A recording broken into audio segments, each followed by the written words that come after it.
What it do, Top Nation? What it do, University of Maryland? I'm back again, this time with a review of the Penn State game. I got to do a preview of the Michigan State game coming up this Saturday at 4 p.m. I thought the Terps played pretty well. Everything I said in the preview about the things we need to stop the run, make Penn State beat us in that passing game, that's exactly what they did. To be honest, it's really one dude that beat us. We gave up 363 yards passing. We gave up almost 300 of those yards to one motherfucker. And I thought the defensive scheme was pretty good, but the one guy that killed us we refused to make adjustment throughout the game, and the kid kept killing us. So that to me, I don't know if it's the kid's fault, the guy who was checking him, which was Jakarian Bennett, number 2, a guy who's a senior who played very well last year against Penn State. This year, he basically was the reason why his team lost. And I don't want to put it all on one guy, but when you have one guy on the other team destroy that matchup the way he did, you're the reason your team lost, bro. Now I could say the staff could have helped him out with some schemes, ways to by scheming things up to give him some help. But when you have a guy who go off like that, as Johan Doctson did, I said it before the game. The kid is an NFL player. Last year, he beat us with just out jumping us. This year, I told you, he came back this year as a much well-rounded receiver, and probably is playing himself to a first-round pick in this coming draft. The guy's he's had an outstanding year, and he's had an outstanding career at Penn State. Coming into college, he was a 5-star receiver, and he showed it. He showed flashes throughout before this year, but this year he's putting it all together, including some of the short passing game. Now he can take passes behind the line of scrimmage, and he can get big gains out of them, something I didn't see out of him before this year that I thought he needed in his game to become more well-rounded as a receiver. The kid is a dangerous weapon. And Maryland just, for some reason, our coaching staff on defense didn't refuse to adjust and make somebody else beat us. When the kid kept beating you like that, at some point I wanted to see Tahib Steele on him. But Tahib Steele had a tough matchup because that Washington kid on the other side, he's just as good. He's just as good. So, but Washington didn't do anything in this game. It was all Johan Doctson. And give credit to Penn State for going to the hot hand. They knew the kid was hot, and they kept going to him. Pretty much every time they needed a big play, they went to him, and he came through. That's a sign of a great player, guys. There's times, just because a coach called a play for you, you don't mean it's always going to work out. Sometimes you slip and fall. Sometimes you just don't get out of your in and out of your cuts quick enough, and it make for a tougher pass for the quarterback to get it to you. But to me, the guy ran great routes, and when he catch it, he looked dangerous all game long with the ball in his hands. That's a great football player. I can't hate on that. And coming into the game, I said we had to make them beat us through the pass, and that's what you did. At that point, you tip your cap to Penn State. You tip your cap to mostly Johan Doctson, because I thought Penn State came in with a very pedestrian game plan, but the smartest thing they did was kept throwing it to the guy who was actually making plays. And that to me is also take being smart as a coaching staff. So in a way, the coaching staff came in with a very pedestrian game plan that Maryland really had a good defensive scheme against. We stopped mostly everybody else on their team, except for Johan Doctson. And that was the difference. So when you look at it overall in this game, I thought this game, the play calls were good because we kept Penn State to only 7 points in the first half. Good defensive, Maryland came out with a good defensive game plan, and I thought the kids executed very well, especially early on in that ball game. But when things got out of hand, it's when one man go ape on us. And you got to give it to the kid. Great players have the ability to pull their teams out of a battle and just run away with things. And that's what Joel Hassan did. He took a close game, and because of him, the game became a blowout in the end. But that game was not a blowout. That game was very competitive. At halftime was 7-6. Maryland was really in it, even late to third quarter. It really got out of hand after that pick six late in the game. And a lot of people can go back to maybe one moment in the game that changed the whole thing. I think that was early in the third quarter. Maryland was making a drive. It was second down. I think Tualia took a hit on the sideline. The refs didn't call it. And many Maryland fans are super upset about that. And I can see the anger in that, because had that been the other way around, we would have been called for that. For some reason, the ref never see anything that get done to Maryland.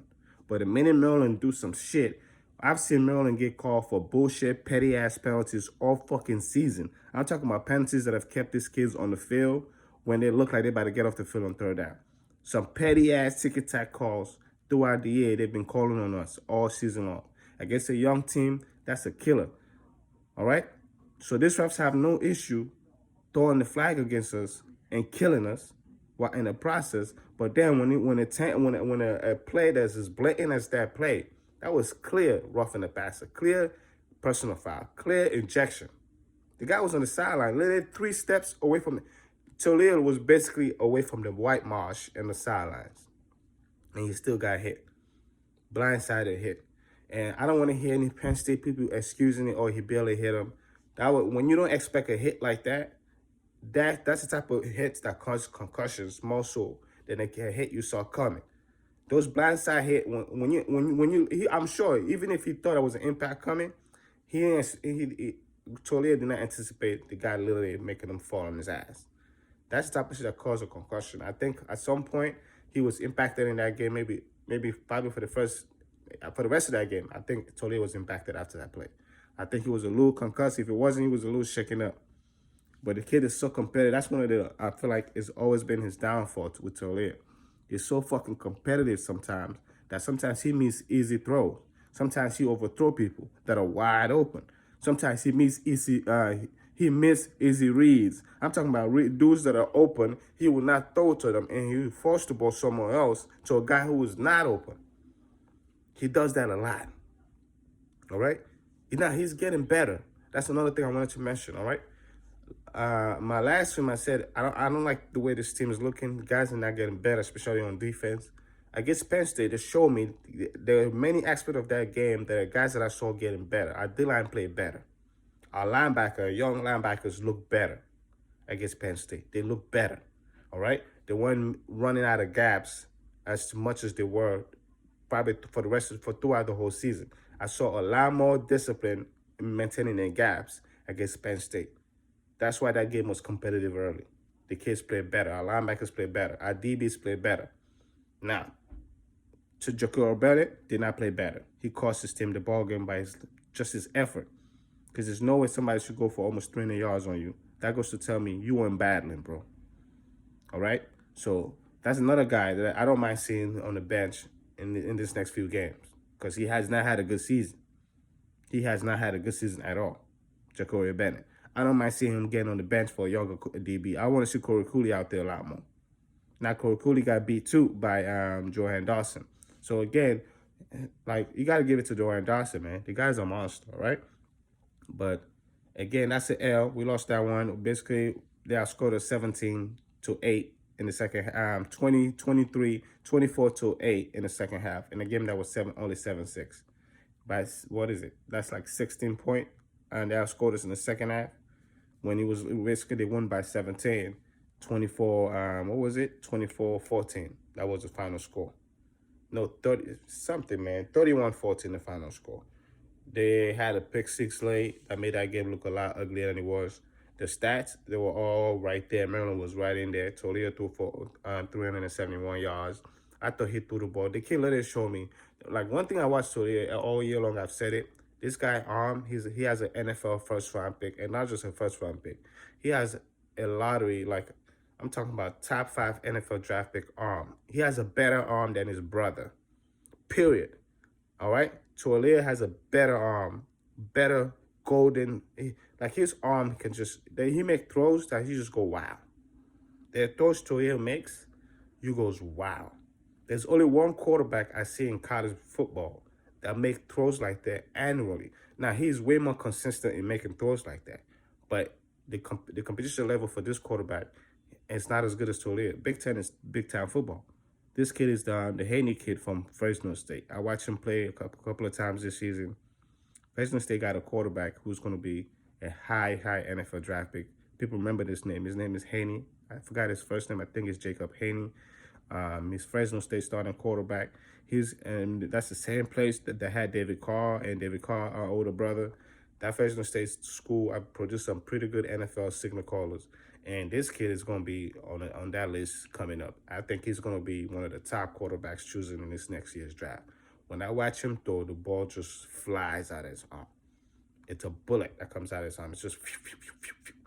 That's what I see in Jacob Haney. And Tualia has that ability when he can make long, difficult NFL type throws, and he can just flick his wrist and make them look easy. Make them look easy. The thing with him is he would do that and then follow that up by missing a 5-yard out route or a 5-yard in route or a 5-yard fucking swing pass to the running back. That's the type of annoying inconsistencies in his game that I think will be eradicated with more playing time.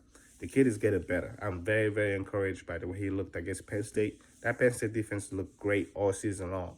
All right, they haven't been losing games because of their defense now. All right, that defense is full of stars. It's full of highly recruited kids. That Penn State defense is good.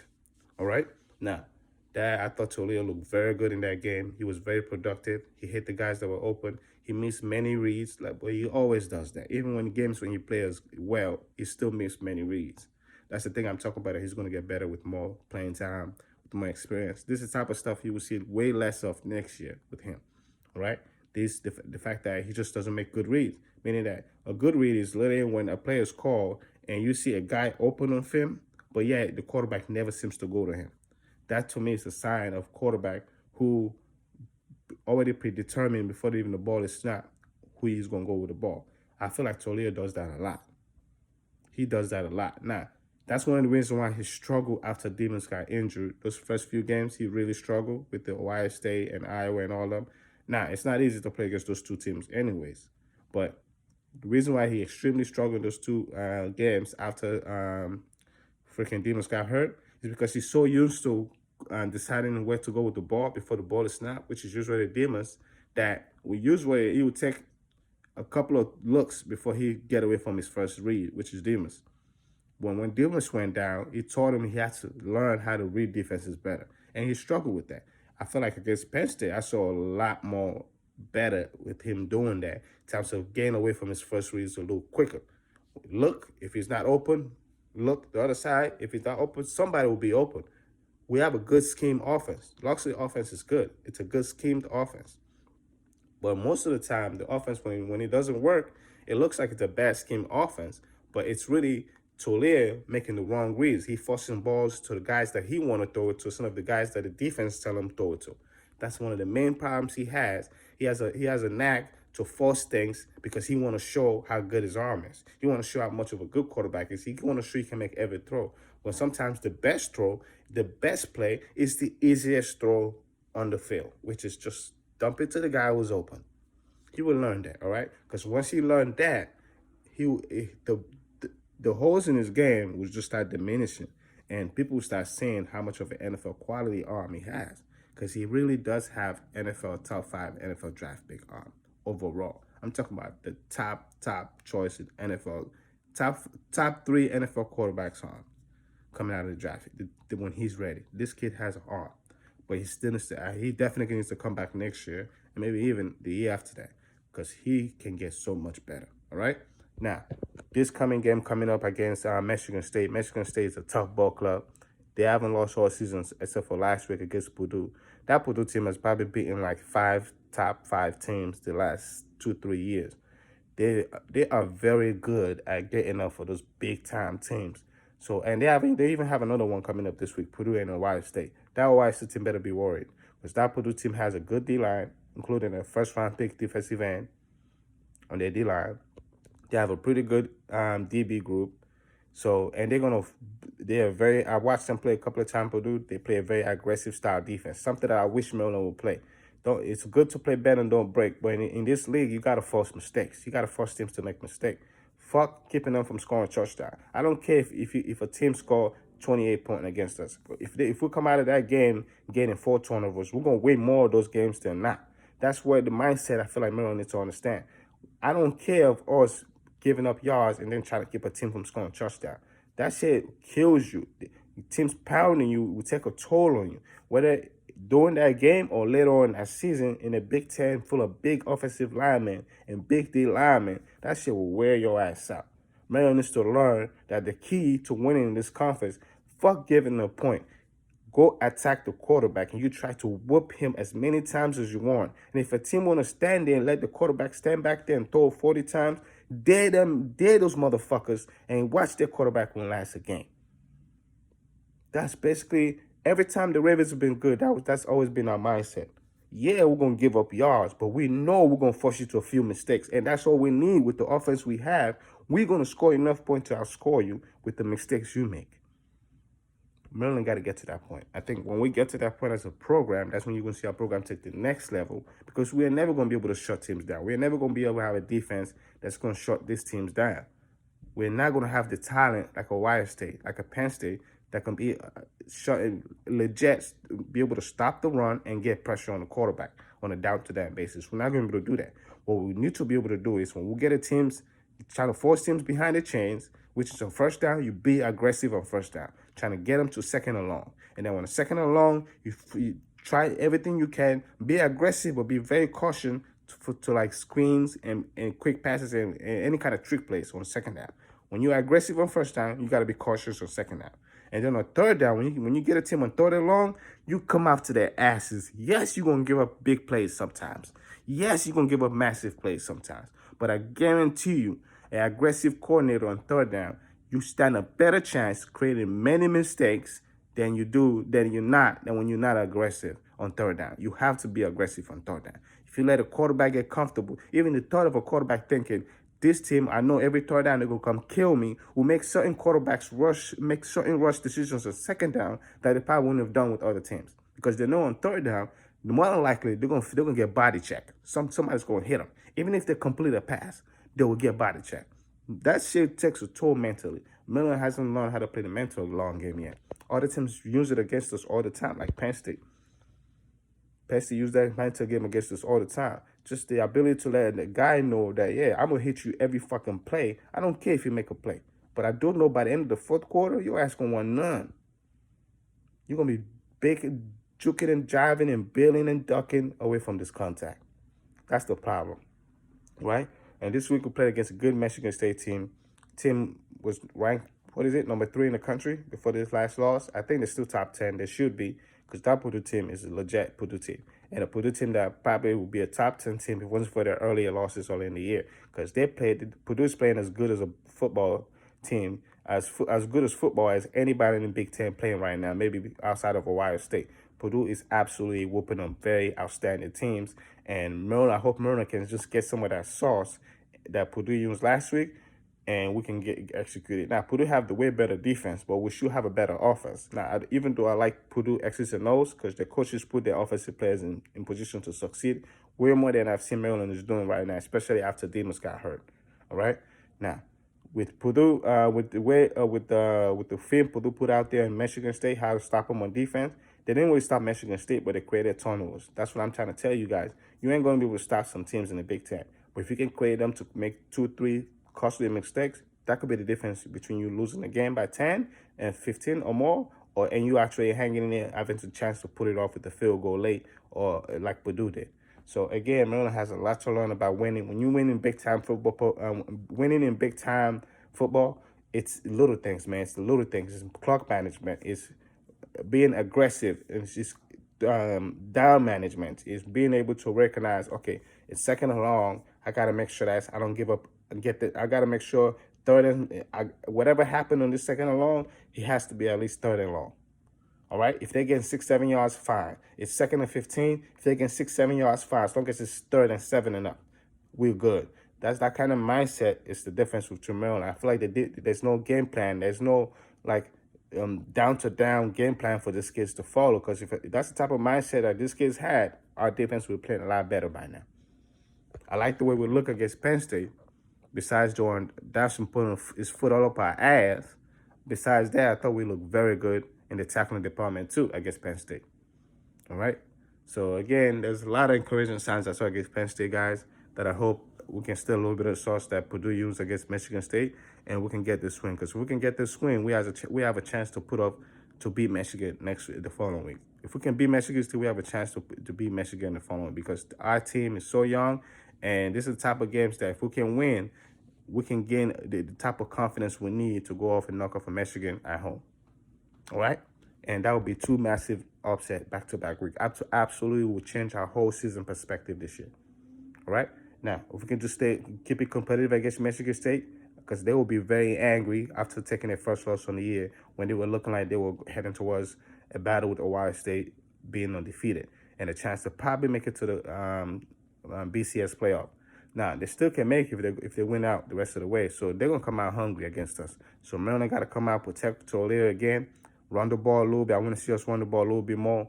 Avoid the mistakes. I like the way I like that discipline, how disciplined we were against Penn State. Very few mistakes, very few penalties. We need to keep that up. Be disciplined. Don't avoid the penalties, especially the costly ones. Avoid giving up big plays, which killed us against Penn State. Avoid that. And against the Michigan State team that's capable of having big plays with a running back that's capable of going off, we need to stop their run. Kenneth Walker is a Heisman candidate and a legit Heisman candidate. To me, he's the best running back in college football. At least he's the most productive one. I don't know if he's the most like NFL-wise, but he's the most productive back so far in college football. All right? So I'm looking forward to us coming down, putting 8 men on the box, 7 men on the box, whatever it takes with some disguises, because you don't just want to go out there with the same plays, same schemes, same formations every time. Michigan State has enough smart coaches in there that can absolutely expose us. All right, they've been doing it all season long. Got to give credit where credit is due. They are an outstanding football team. I'm looking for my Terps to come out and fight, all right, and make this a very competitive football game. If it can happen, keep this close, even closer than Penn State. I don't want minor victories. I'm not a man of victories guy.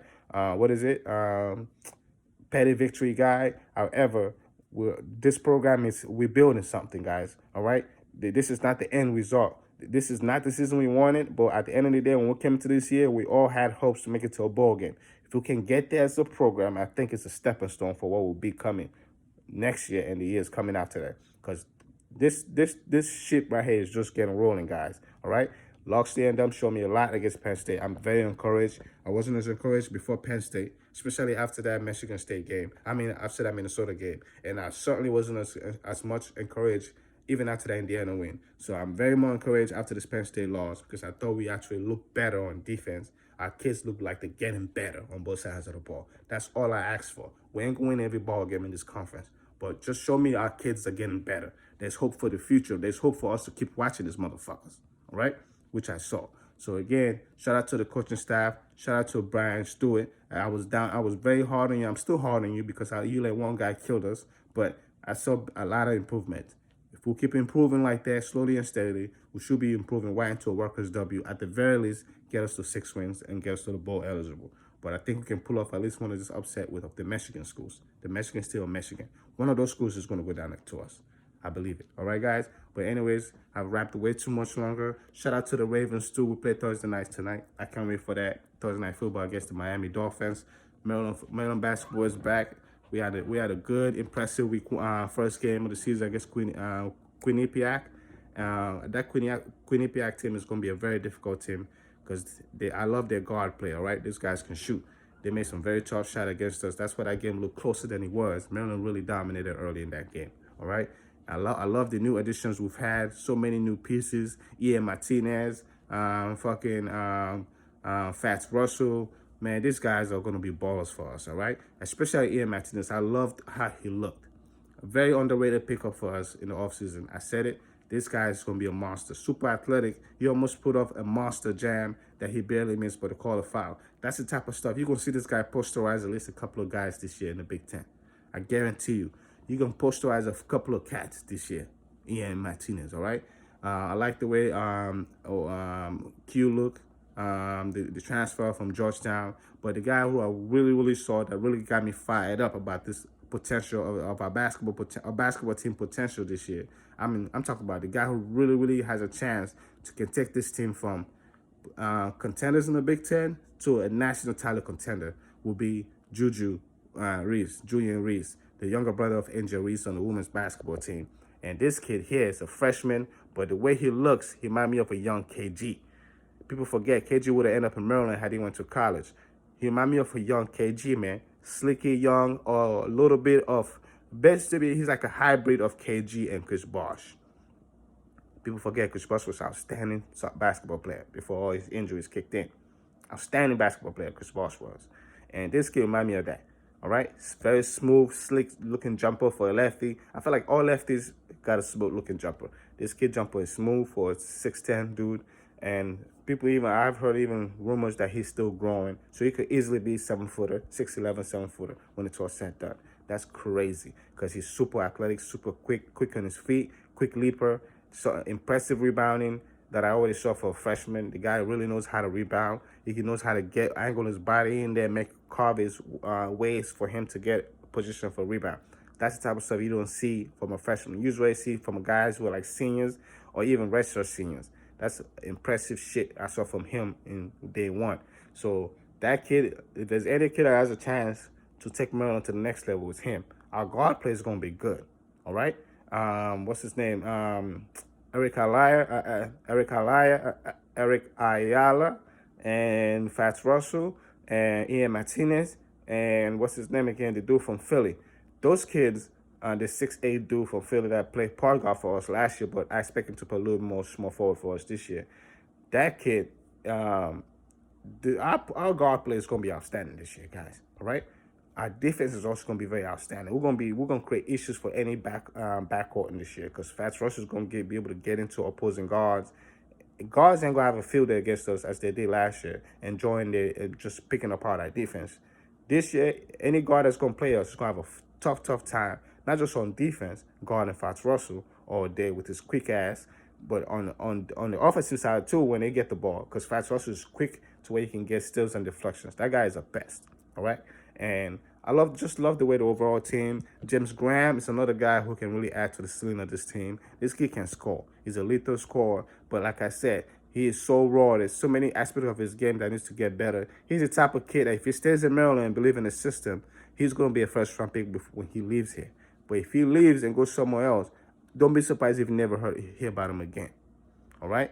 So I just hope he does not let just all the hype coming into Maryland get to his head and make him leave early because right now he ain't getting much of a run on the court. But I love his potential. I think he's super raw. If stuff ain't playing him, it's because clearly they think he needs to get better in a lot of areas, and I still believe it because he looks lost on defense too many times, too much for me. Still, but he's getting better. He's getting better. You can tell he's finding his ways. He made a couple of good shots in that game. Like, I'm trying to tell you guys, man, this Maryland team is a scary fucking team and basketball team this year. And if all things click, they stay healthy, don't be surprised, guys, if this is the Maryland team that brings us back to the Final Four, all right? They have experience. Because some of these guys have been in the rigors of college basketball. They've been other places. You know what I'm saying? Like Wahab from Georgetown, he been through hard fall. Some of these guys just want to win. Like Fats Russell, these guys just want to win. Just want to win. And I'm so happy Maryland got hungry guys like this in the roster. Loxley did a great job in the portal. The guys we got are absolute difference makers. This Maryland team is scary, guys. All right? Anyways, I've talked way too much, guys. Shout out to the Terps, men and women. You know what I'm saying? I'm so proud of the girls, too, for starting out 1-0. They started out a little rough, but they picked things up. And their schedule is about to pick up, too. They have South Carolina, NC State, Stanford, Louisville. Man, Maryland ain't getting no fucking rest. So if this Maryland women's team going to win a championship, it's going to start in the early part of the year, getting those championship habits in their system. Because a lot of the losses they've suffered in the tournament under Brandon Free since they winning that title is upset. It's teams they should have beaten that beat them. It's not like Maryland's getting beat by teams that they come in being underdogs to. Every team that's beat them in the tournament, probably since that national championship year, except for maybe one or two occasions, Maryland came in as favorite. That to me is a team that they played soft schedule that let all those wins they got in conference, all those conference titles get in their head. So maybe this year, with the fact that we're playing one of arguably the toughest schedule I've ever seen Maryland women's basketball team play, will get them prepared. That's the same schedule that Maryland team played in 2006 when they won the championship. People forget they played Tennessee early on. They went to overtime with them. After the previous year, they went to overtime against the top 5 Tennessee team where Maryland wasn't even ranked. That team, that previous year team, they were all freshmen. Langorn and them were all freshmen. And they took Tennessee to overtime. After that game, Tennessee Pat Summitt walked over to Brandon Free's locker room and said, if you keep these guys together, they will be scary. Brandon Fitz said it was that conversation that made her went and hit the recruiting road and go get Christy Tolliver. After that game, Benefit said she literally hit the recruiting wall the minute she get to college back, went and visit Crystal Tolliver and told her, you are the difference. If we get you, I guarantee our program will be all. And within a year, it took a year to finally convince Crystal Tolliver because she had every college in the country after her. Crystal Tolliver committed to Maryland. And y'all know what happened. Y'all know what ended up happening because Crystal Tolliver freshman year. So it goes to tell you guys that playing that early rugged schedule in the season, especially in women's basketball, it matters, guys. It matters because you cannot, there's no practice for playing against different schemes and aggressive, good teams that are just as good as you, just as talented as you early on. That you don't even get that kind of flavor in conference. Most of those conference teams are not teams who spar with you with Maryland talent. But if you get against like a team like Louisville, a team like Stanford, a team like South Carolina, those teams, if not the talent level is equal to Maryland, they might be better. That's what Maryland is going forward, all right? I hope Benefits keep this kind of mentality. Schedule tough opponents early. It doesn't matter if you lose. Keep tough, and as long as you watch film, even if you lose, you have film to rely on for the rest of the year. Like, these games matter, guys. This is how South Carolina became what they became. South Carolina, with the underdog state, this is how they became what they became. They just schedule the best. If you're the best, they'll play UConn. They'll play anybody. Tennessee, you name it. South Carolina will go play anybody. Even if they lost those games, it's how they became what they became because they were able to recruit enough elite athletes that want to beat the UConns, that want to beat the other teams that South Carolina was playing. Dawn Staley is a smart woman, man. Give her credit. But shout out to Brenda Fish, too, all right? Shout out to Mark Chargin. And, of course, shout out to Coach Locks. And, of course, the Wizards, too, man. You can't forget the Wizards. They're 8-3, number one in the fucking Eastern Conference. We were just starting Brother Bill. Rest in peace to Brother Bill grandmother. The dude lost his grandmother the morning before the game yesterday. Only for him to come out and have probably the worst game I've seen Brother Bill have probably since his rookie year as a pro. But yet, in the last few minutes of the game, he made all the right plays for us to win. That, to me, is a winner, man. Shout out to you, Brother Bill. I really believe you really going to resign that deal. Games like that show me you are still committed to the city, my man. And I love you for that. I love you for your belief in the DMV. I love you for your belief in DC. I love you for your love for this area, my man. Because DC love people like you. We love the feisty ones, the tough guys. The guys who stick around, they'll just bounce when things get tough. Brad, you've earned our respect all over the city, man. Shout out to you and rest in peace to your grandmother. I pray that, yes, your family is going through these tough times. I pray God give you guys comfort and love and knowing that everybody else in the city love you, Brother Bill. All right? Go motherfucking Terps and no one else.